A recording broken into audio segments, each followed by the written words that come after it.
네, 2025년도 연세대 언더우드 특기자 면접 기출 분석 영상 올려드리겠습니다. 저는 포항공대 12년 특례 입시 전형과 해외대 수시 얼리 액션을 모두 끝내고 돌아온 대치 입시 코치 아델라 킴입니다. 포항공대 12년 특례 입시는 올해 이제 처음으로 진행되는 전형이죠. 국가기록원 사고로 원서 접수 사이트가 오픈되지 않아서 애를 먹다가 결국 포항공대 입시 사이트에 빌드업하게 되면서 11월 10일까지 일주일가량 미뤄졌습니다. 서류가 상당히 복잡하고 또 특이한 점도 있어서 따로 영상으로 곧 만들어 올리겠습니다. 11월 1일 날 연세대 언더우드 특기자 면접과 고려대 계열 적합형 면접이 치러졌죠. 상당히 독특한 점을 착안할 수 있었는데 올해 연세대 특례 문제 기출된 행복에 관한 수단과 목적의 전치 현상이 고려대 계열 적합형에 응용되어 기출되었고요. 고려대 특례 면접에 나왔던 이상 기후로 인한 환경 문제에 깔린 인식론의 관점이 연세대 면접 문제에 기출되었습니다. 오래전부터 이제 대학 간 면접 문제 크로스 현상을 자주 볼 수 있는데 이번에 기출된 문제가 두 대학의 특례 면접 문제를 맞교환하여 만들어졌다는 것에서 어떤 이런 근거를 확신할 수 있었습니다. 저는 올해 연고대 3년 특례 1차 합격을 모두 시켰고요. 면접까지 가본 바 확실한 이제 근거이기 때문에 좀 믿으셔도 될 것 같습니다.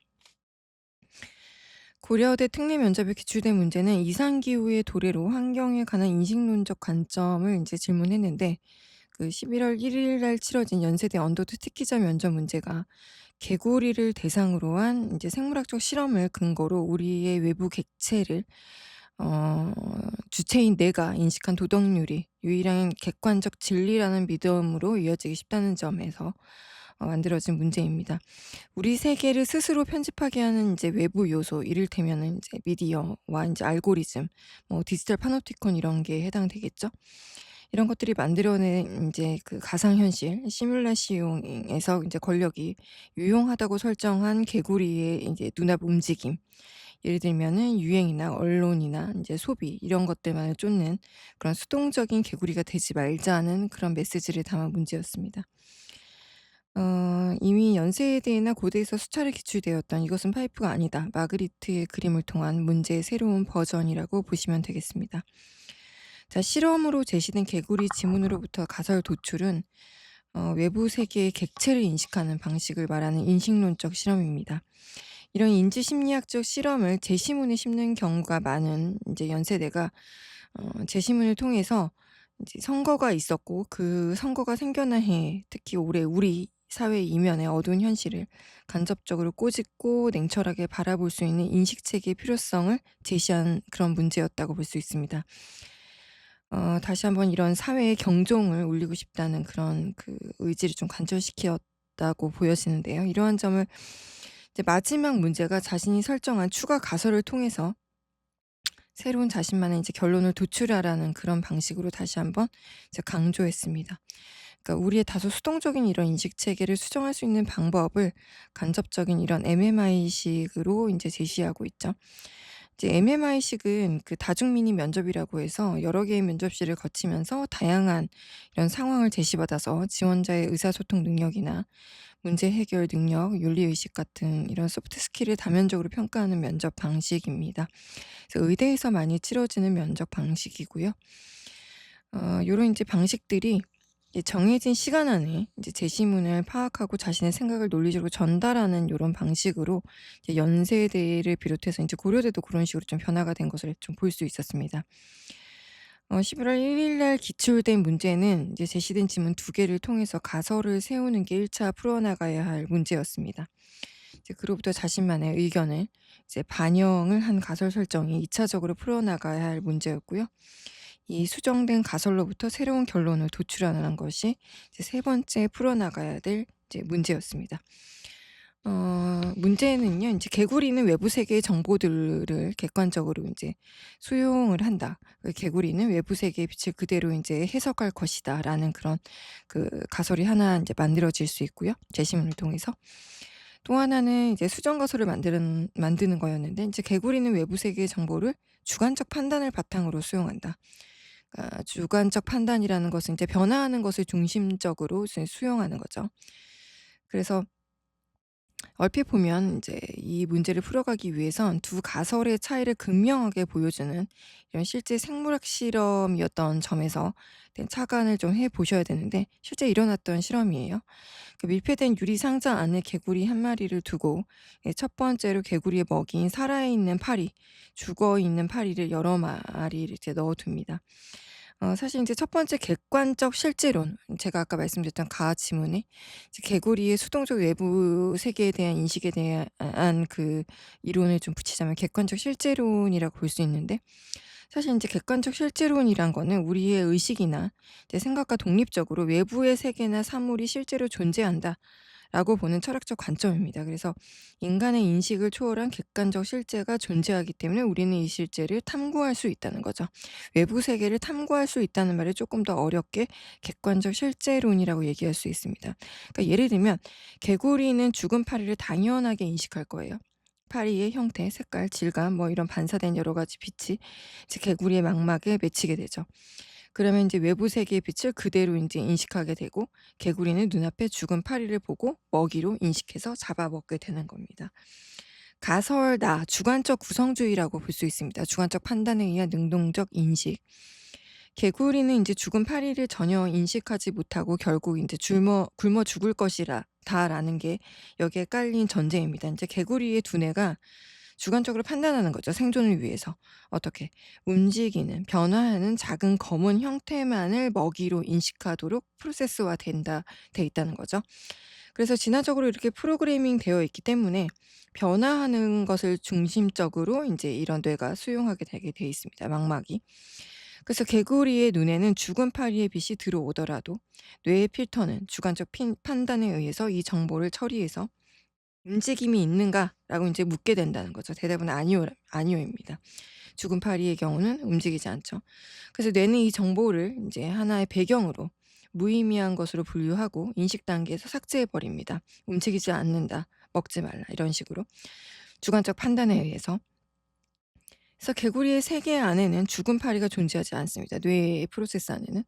이제 반면에 살아있는 파리가 날아가거나 작은 검은 돌멩이를 던져주면 즉시 반응할 것이다라고 인식되어 있습니다. 그래서 파리를 인식하는 것이 아니라 움직이는 형태를 일종의 인제 인식하게 되는 거죠. 그래서 실제 실험 결과는 거의 나에 가깝습니다. 개구리는 눈앞에 죽은 파리가 산더미처럼 쌓여 있어도 굶어 죽으며, 이는 개구리가 객관적 세계가 아닌 생존에 유용한 주관적 세계를 구성해서 받아들인다는 강력한 증거입니다. 되시죠?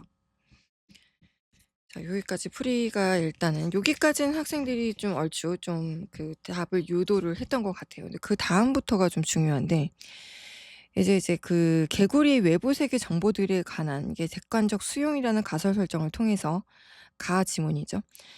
세계의 정보의 수동적 수용을 논하는 객관적 실제론을 뽑아내야 됐었고, 그래서 가는 세계를 그저 수집만 하는 사진기로서, 나는 세계를 편집하는 편집자로서의 관점 차이를 논해야 하는 게 1번 문제의 가장 큰 그 핵이었습니다. 자, 세계는 우리와 인제 독립적으로 저기 저렇게 존재하기도 하고, 우리의 감각은 이제 이 세계를 거울처럼 정확하게 인제 반영을 하거든요. 개구리의 눈은 외부 세계의 정보를 있는 그대로 받아들이는 카메라 같습니다. 인제 가를 제가 쪼금 더 보완해서 인제 설명을 드리는 거예요. 그래서 첫 번째 가설에서 보듯이 인식은 외부 세계를 수동적으로 복사하거나 반영하는 과정입니다. 그래서 반영론적 입장이라고도 보통 얘기를 하고요. 이 관점의 개구리는 참된 세계를 보긴 하죠. 실제 빛, 형태, 파장, 사물의 정확한 뭐 색상 여러 가지 것들을, 객관적 정보를 그대로 수용하게 됩니다. 반면에 나는 이제 주관적 구성주의적 시각에서 보면 능동적 해석자 입장이죠. 그래서 이 가설은 우리는 인제 세계 그 자체를 우리의 감각 기관과 뇌의 판단의 틀에 의해서 여과되고 재구성된 세계만을 통해서 경험하게 됩니다. 프레임 이론에서도 좀 가져온 것 같은데, 인식이 인제 주관적인 개구리의 뇌의 판단에 의해서 처리 방식으로 결정이 되게 됩니다. 그래서 이런 구성주의적 입장에서 지식과 현실은 외부 세계에서 주어지는 것이 아니라 우리의 인식 주체에 의해서 능동적으로 어떻게 구성된다는 겁니다. 개구리에 대해는 변화하는 것, 움직이는 것에만 집중하라라는 그런 생존에 유리한 선형적인 필터가 내장되어 있다는 겁니다. 우리의 내부의 뇌 속에 있는 주관성에 의해서 확증 편향적 사고의 경계성을 여기서 살짝 드러내고 있죠. 그래서 이 개구리는 참된 세계가 아닌 자신에게 유용한 세계를 보게 되는 겁니다. 그래서 움직이는 팔이라는 먹이 사냥과 직결된 변화와 형태라는 정보만을 선택적으로 받아들이게 되죠. 그럼으로써 자신만의 현실을 구성하게 되고, 이 인식론을 뒷받침하는 이론이 바로 프레임 이론입니다. 베이컨의 이제 경험론, 데카르트의 합리론, 이런 여러 가지 고전적인 능동적 인식 방법론에서 한층 더 나아간 이런 방식으로, 이런 실험으로 우리에게 조금 더 능동적이고 수동적인 이런 인식론의 방식을 조합한 그 세계를 어떻게 볼 것인가를 좀 더 감각적이고 현상학적에 근거해서 제시하기를 바라고 있는 그런 문제였습니다. 우리가 이제 두 가설 중에 자신이 만든 수정 가설을 통해서 결론을 도출하라는 게 이제 마지막 미션이었습니다. 그래서 간단한 이제 예를 한번 제가 들어 드리도록 할게요. 예를 들어서 진리란 무엇인가? 도덕은 객관적인가라는 이제 질문을 한번 우리가 해 봅시다. 진리관의 차이를 우리가 인식론이라고 보통 얘기를 많이 하는데, 아까 말씀드린 실제론적 관점에서 진리는 그 저밖에 우리의 그 환경 속에서 발견되는 거죠. 그리고 나의 구성주의적 관점에서 진리는 우리 인식틀 밖에서 구성되는 겁니다. 환경에서 발견되는 것, 인식틀 안에서 구성되는 것, 요 차이인데, 개구리의 진리, 움직이는 것과 인간의 진리, 즉 이제 파리는 곤충이다, 벌의 진리는 자외선으로 보는 모든 꽃, 이런 것들을 얘기하는 거죠. 우리의 인식틀 안에서 구성된 먹이 체제가 어떤 것인가를 정의를 내리는 그런 그 뇌 시스템을 말하는 겁니다. 자, 그래서 요것들을 조금 더 이제 그 있어 보이게끔 우리가 말로 만들기 위해서는, 그 세 번째 결론을 이제 도출하기 위해서는, 제가 앞선 영상에도 말씀드렸지만 항상 윤리학적인 부분을 가져와서 뼈대잡이를 하셔야 된다고 말씀드렸죠. 그래서 도덕적 관점에서 이런 가와 나의 관점의 차이를 좀 본다면, 가의 관점은 도덕적 실제론입니다. 예를 들어 상과 악은, 살인은 나쁘다처럼 객관적으로 존재하는 사실입니다. 우리는 그것을 이성이나 감각으로 발견하게 됩니다. 그죠? 그래서 나의 관점에서는, 도덕적 상대주의적 관점에서 성과 악은, 물론 이제 칸트 정언명령에서 말한 것과 같은 사회 절대적인 가치도 있겠지만, 항상 이제 영원히 객관적인 것은 존재하지 않는다라는 게 나의 어떤 기본적인 관점입니다. 그래서 각 사회나 개인이 생존이나 번영이나 뭐 행복이나 이런 삶의 유용한 목적을 위해서 합의하고 구성해낸 가치 판단, 요런 것들이 나에 해당이 됩니다. 그래서 과거에는 유용했던 가치가 현대에는 악이 될 수도 있다라고 보고 있는 관점이 나의 관점입니다. 그래서 가는 세계를 수신하는 사진기로, 다시 한번 말씀드리지만 나는 세계를 편집하는 편집자로 보는 관점의 차이가 있는데, 이를 각기 반영해서 이제 아까 말씀드린 도덕농적 관점에서 또 말씀드릴 수가 있겠습니다. 아, 객관적 실제론의 윤리적 문제점은 사실 이제 독단주의와 근본주의입니다. 가의 개구리가 참된 세계를 본다고 믿는 것처럼, 이 관점은 내가 인식한 도덕률이 유일하고 객관적 진리라는 믿음으로 이어지기 쉽습니다. 지금 그 세 번째의 그 결론을 내라는 그 문제를 풀기 위한 어떤 빌드업을 하고 있는 거거든요. 그래서 가와 나의 그 관점에서 단점을 제가 말씀드리고 있는 거고요. 말씀드렸듯이 이제 3된 세계를 본다는 그런 믿음에 의해서 독단주의와 근본주의가 발생할 수 있는 가의 인제 객관적 실제론적 관점에서는 타인의 다른 도덕적 판단을 틀린 것으로 볼 수도 있죠.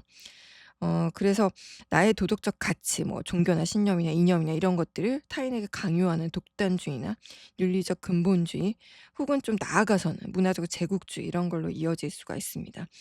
그러니까 객관적인 선을 집행한다는 명목으로 타자를 억압하는 논리가 되기도 하죠. 자, 나의 관점에서 윤리적 문제점은 주관의 감옥에 갇힐 수가 있습니다. 자, 나의 가설은 개구리는 생존에 유용한 정보만 주관적으로 구성한다라고 제가 아까 가설의 윤리학적인 그런 부분을 세웠죠. 그래서 이런 윤리학적인 부분에서 도덕적 상대주의 혹은 구성주의라고 제가 말씀도 드렸는데, 도덕은 객관적 사실이 아니라 이제 각 사회나 개인이 유용성, 아까 말씀드렸듯이 생존이나 행복이나 질서 유지를 위해서 구성된 가치 판단이라는 입장입니다. 그래서 윤리적 문제점은, 여기에서 윤리적 문제점은 개구리의 함정에 빠질 수 있다는 겁니다. 개구리는 움직이는 것만 먹이라는 자신의 필터에 갇혀서 눈앞에 죽은 파리, 그러니까 다른 어떤 진실이나 가치를 보지 못하고 그냥 굶어 죽는다는 거죠. 마찬가지로 모든 도덕은 상대적이라는 태도는 어떤 보편적 가치도 존재하지 않는다는 도덕적 허무주의에 빠지게 만듭니다. 그래서 어떤 행위도 궁극적으로 정당화될 수 없다 또는 내 생존에 유용하면 그만이다라는 극단적 이기주의로 귀결될 수 있습니다. 그래서 연세대에 항상 제가 그 인지적 부조화를 일으키는 그런 함정의 골이 있다고 말씀드렸는데, 이번에 골이 문제 자체에서 이런 식으로 제시되어서 굉장히 좀 참신하면서도 좀 어렵게 제시되었다라는 그런 좀 결론을 도출할 수 있었습니다. 자, 우리가 이제 푸코의 파놉티콘 같은 경우를 이제 요런 그 문제점의 가장 그 콘클루전을 도출할 수 있는 예시가 될 수 있는데, 푸코의 파놉티콘은 이제 연세대가 가장 좋아하는 그런 개념이기도 합니다. 제가 요 개념 하나로 더블 띵킹 문제를 해결해서 연세대에 붙인 경험이 있는데, 자, 더 심각한 문제는 이런 푸코의 파놉티콘을 예시를 들어서 아까 말씀드린 그런 가나의 그런 윤리적 문제에서 더 심각한 문제는 이런 유용한 필터, 생존에 유용한 필터를 누가 구성하는가? 누가 구성한가? 요게 이번에 연세대 그 특기자 면접 문제의 가장 큰 핵이었습니다. 그 푸코가 지적하듯이 사회를 지배하는 권력이 우리의 특정한 필터를 내면화시키기도 한다는 거죠, 규율이나 규범에 의해서. 시뮬라시온과 디지털 파놉티콘이 대표적인 이제 예인데, 우리는 이제 스스로 세계를 편집한다고 믿지만, 주관적으로 우리의 어떤 자의성에 의해서 편집한다고 믿지만, 실제로는 미디어나 알고리즘, 뭐 예를 들면 디지털 파놉티콘이 만들어낸 이런 시뮬레이션 가상 현실 속에서 우리의 권력이 유용하다고 설정한 어떤 움직임, 유행이나 여론이나 소비만을 쫓는 수동적인 그런 개구리로 전락할 수 있다는 것에 이번 문제의 핵심이 있었습니다. 그래서 우리는 이런 죽은 파리만 그러니까 죽은 파리, 그러니까 중요하지만 이제 주목받지 못한 진실들, 죽은 파리로 예를 들 수 있겠죠. 이런 것들을 보지 못하고 정신적으로 굶어 죽어간다는 것을 포착해내야 됩니다. 그래서 이제 두 문제의 해결점을 가져온다면 제3의 눈을 통한 상호 주관적 윤리를 얘기할 수 있습니다. 가의 독단과 나의 허무주의를 이제 극복하는 그런 길은 나를 어느 둘 중에 하나를 극단적으로 선택하는 것이 아니라 두 관점을 변증법적으로 지향하는 제3의 길입니다. 요게 가장 큰 두 번째 그 함정이었습니다. 그래서 저는 여기에서 그 움베르트 에코의 제3의 눈이라는 개념을 한번 말씀드리고자 합니다. 움베르트 에코는 이제 아시는 분들은 좀 아실 텐데, 기호학자입니다. 지각이 이미 기호 체계의 일부라는 전제에서 이제 출발을 하고, 제3의 눈은 바로 이러한 자연화된 어떤 지각을 의심하고 해체하는 인식적 시선을 말합니다. 그래서 좀 더 자세히 설명을 해 보자면, 우리의 두 눈은 이제 감각적 지각을 인제 담당하고 있거든요. 이런 제3의 눈은 그 지각이 어떻게 구성되어 있는지를 보는 눈입니다. 그런 지각 체계를 투명하게 믿지 않고 내가 지금 보고 있다고 믿는 것이 어떤 문화적 코드나 언어나 기호 체계에 의해서 형성된 것인가, 조작된 것인가, 이런 걸 되묻는 시선을 말하는 겁니다. 그런데 인제 여기에서 또 여러분들이 빠지기가 좀 쉬운 그런 이제 그 딜레마 중에 하나가 뭐냐면, 이런 제3의 눈을 갖고 있는 것이 곧 진리의 눈, 절대적인 시선, 이렇게 인제 개념을 생각하실 수 있는데, 진리의 눈이나 절대적인 시선을 확보했다는 뜻으로 제3의 눈을 해석하시면 안 된다는 거예요. 그러니까 해석의 무한성이나 의미의 열림의 어떤 의미는 있는데, 제3의 눈은 하나의 우리가 그런 인식 체계를 그 재편집하는 도구이지 결론은 아니라는 거예요. 왜냐하면 우리는 세계 안에서 보고 그 보는 행위 자체가 이미 세계에 참여하는 방식이거든요. 그래서 예를 들면 보는 주체와 보이는 대상이 분리되어 있지 않습니다, 여기서는. 움베르토 에코의 제3의 눈과 조지 오웰의 텔레스크린 뉴스피크는 지각과 언어를 통제하는 권력 구조를 비판적으로 볼 수 있는가라는 문제 의식에서 이제 깊게 맞닿아 있거든요. 그거를 인제 비교하시면서 요 결론을 도출하시면 굉장히 좋아요. 그래서 에코의 제3의 눈은 실제 이제 자기 감시입니다. 근데 오웰의 텔레스크린은 타자에 의한 감시라는 거예요. 그러니까 그 감시 체계를 누가 감시하는지에 대한 그 문제에 대해서 포커싱을 가져야 되는데, 두 개념 모두 '보는 자를 본다.'라는 관점에서 구조적으로 닮아 있죠. 근데 누가 그 눈을 소유하느냐에 따라서 전혀 다른 세계가 된다는 겁니다. 조지 오웰의 1984는 연세대에 이미 여러 차례 제시된 바가 있습니다. 그래서 제가 아까 말씀드린 파놉티콘과 조지 오웰의 1984의 개념을 올해는 좀 주시해서 보셔야 됩니다. 보는 자를 통제하는 권력의 눈의 세계 1984는, 에코의 제3의 눈은 보는 자가 자기 해석을 통해 자율적인 눈의 세계라는 데 포커스가 있습니다. 두 개념은 현대인의 인식 구조에서 내가 나 자신을 어떻게 감시하고 있는가라는 이런 철학적 질문을 갖고 있거든요. 이러한 관점에서 개구리의 능동적인 이제 시선을 에코의 제3의 시선으로 그리고 그 눈을 본인의 자기 성찰적 방어용으로 해석을 하자면, 이런 비판적 상호 주관성, 담론 윤리로 우리가 어떤 그런 그 결론을 도출할 수가 있습니다. 그래서 이제 그 1단계로 보시면 그 칸트적인 비판과 제3의 눈, 자아 성찰적인 것들을 이제 비교할 수가 있는데, 나의 개구리처럼 어떤 필터를 가진 그런 이제 칸트의 선험적인 형식을 가진 그 세계를 구성한다는 점을 인정해야 된다는 겁니다. 가의 독단에서 벗어나기 위해서는 어떤 필터를 통해서 세계를 구성하는 점을 일단 인정을 하고, 나의 개구리처럼 제가 항상 말씀을 드렸죠. 연세대는 인정을 하고 인정을 한 그 결론에서 조금이나 나은 결론을 도출하기 위해서 대안을 설정하는 것이 연세대가 바라는 대답이거든요. 근데 개구리는 자신의 필터를 인식할 때 제3의 눈이 없다는 겁니다. 인간은 이성적 판단을 할 수 있는 비판적 인식의 체계가 있다는 거죠. 그래서 자신의 필터 자체를 되돌아볼 수가 있습니다. 사고를 객관화시킬 수 있다는 겁니다. 그래서 음베르트 에코의 제3의 눈은 바로 이 반성적인 인식, 비판적 거리를 갖고 우리의 반성적 의식을 계속적으로 성찰해야 된다고 얘기하고 있습니다. 그래서 내가 왜 이렇게 생각하는지, 나의 죽음파리는, 내 옆에 있는 죽음파리는 무엇인가라고 이렇게 계속적으로 되묻는 방법적 회의를 거듭해야 된다고 이제 얘기하고 있죠. 그래서 그런 식으로 이제 결과를 도출해야 된다는 것이 여기서 말씀드려야 될 1단계 도출 그 결론, 세 번째 물어본 질문에 대한 1단계 도출 과정입니다. 데카르트가 얘기한 방법적 회의를 결과적으로는 도출해야 된다.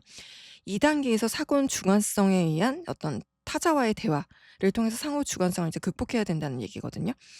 그러니까 가의 객관에도 나의 주관에도 기댈 수 없다면, 이게 제가 아까 말씀드렸듯이 연세대가 요구하는 그 함정에 빠지지 않기 위해서는 어느 한쪽으로 치우치지 않으셔야 됩니다. 그래서 가의 객관에도 나의 주관에도 기댈 수 없다면 우리의 도덕적 기반은 그럼 어디에 있는가라는 거죠. 이거를 두 번째로는 그 하버마스에서 찾아야 됩니다. 하버마스의 담론 윤리. 그래서 그 기반이 나의 세계도 아닌 우리 사이의 대화, 그러니까 담론에 있다고 봐야 된다는 겁니다. 그래서 개구리는 다른 개구리와 "너는 죽은 파리가 보이니?" 라고 대화할 수가 없죠. 근데 인간은 할 수가 있어요. 왜? 이성이 있기 때문에. 그래서 우리는 각자의 주관적 이런 편집본을 들고 나와서 합리적이고 공감적인 대화를 통해서 서로의 필터를 교차 검증해야 된다는 겁니다. 이 과정에서 너와 나 모두의 생존과 존엄성을 위해서 이것만은 유용하다라는 변하지 않는 그런 어떤 인식론적인 합의가 있어야 된다는 겁니다. 그래서 상호 주관적인 진리를 구축해 나가야 된다. 요게 두 번째 도출해야 될 대답의 단계이고요. 세 번째로는, 그렇다면은 생각에만 머물러서는 안 된다는 겁니다. 어떻게? 윤리적인 실천이 있어야 된다는 거죠. 상호 주관적 윤리는 우리를 통제하려는 디지털 파놉티콘과 시뮬라시옹에 맞서는 윤리적 저항이 된다는 겁니다. 그래서 권력이 우리에게 주입하는 어떤 유용한 움직임, 예를 들어서 자본의 논리, 권력의 여론, 이런 것들을 맹목적으로 쫓는 개구리가 되기를 거부하자라는 것이 이번 문제의 가장 큰 핵심 결론 도출이었습니다. 상당히 어렵지만 MMI식을 좀 세련되게 만들어낸, 그런 잘 만들어진, 그리고 이 시대 사회의 조류를 굉장히 잘 따낸 그런 문제다 라고 볼 수 있습니다. 그래서 결과적으로는 제3의 눈으로 죽은 파리, 예를 들어 사회적 약자, 잊혀진 진실, 비주류의 가치, 이런 것들을 보려고 노력을 해야 되고, 그들에 대한 우리의 도덕적 책임을 대화를 통해 구성해 나가야 된다는 것이 진정한 윤리적 실천이다. 요렇게 결론을 내리셔야 된다는 겁니다. 결과적으로 제3의, 그러니까 어떤 그 독단을 피하기 위해서 나의 인식이 편집본에 갇히지 않고 제3의 눈, 비판적 성찰을 이어나가기 위해서는 결국 타자와의 끊임없는 뭐 대화, 담론이 필요하다는 거고, 거기서부터 더 공정하고 포용적인 공동의 편집본을 만들어 나가야 된다라는 게 결론이었습니다. 되시죠? 자, 어 제가 이제 학사학위가 이제 물론 저는 이제 석사도 있긴 하지만 학사학위가 이제 두 개가 있다는 거를 여러분들이 좀 아시는 분은 좀 아실 텐데, 그래서 제가 그림을 좀 이제 그려 봤어요. 요 문제가 그 홍익대 면접에 기출된다면 어떻게 일러스트를 표현할 수 있는가를 이제 그 연대에 제 그 두 가지 학사학위를 딴 그 전공을 살려서 그 제가 두 가지 논점에서 한번 풀어 봤고, 요걸 인제 그림으로 제가 좀 그린 거거든요. 그래서 인제 홍익대 면접에 기출된다면 어떻게 일러스트를 표현할 수 있는가. 그래서 연세대 통합 디자인, 그리고 언더우드 IID와 함께 홍익대 미대를 혹시 준비하는 친구들이 있다면 이런 그림으로 표현해 보면 어떨까 해서 직접 이제 제가 그려 본 이제 간단한 드로잉입니다. 그래서 객관적 실제론적 입장에서 인식을 외부 세계의 수동적 복사자에서 능동적 해석자로 나아가는 과정을 담은 일러스트예요. 메비우스형 인식의 틀에서 우리가 세계를 인식하기 위해서 사용하는 감각기관, 언어, 사회적 규범이나 이데올로기 같은 모든 인식의 틀을 통해서 능동적 해석자로서, 그러니까 맨눈으로 보는 것이 아니라, 맨눈으로 세계를 보는 것이 아니라 항상 이 격자 필터를 통해서만 세계를 경험하면서 이 격자가 구축한 생활 체계 안에서 감각적인 현상학에 근거해서 세상을 판단하게 된다는 겁니다. 그렇다 보니 이제 사회가 유용하다고 판단해서 개인에게 내면화시킨 어떤 규율이나 규범이나 권력의 망을 통해서 격자 위를 벗어나지 못하고 자유롭게 걷는다고 본인은 생각하지만 실제로는 격자가 허용한 이제 경로만을 따르게 된다는 겁니다. 그래서 개구리가 움직임이라는 어떤 유용한 필터에 갇혀서 죽은 파리, 객관적 실제를 보지 못하고 굶어 죽듯이 그림 속의 인물들도 이제 자신이 갇힌 격자, 규범에만 집중하게 된다는 거죠. 그래서 그들이 이제 격자 필터 밖의 진리, 죽은 파리로 상징되는 타자의 고통이나 소외된 목소리,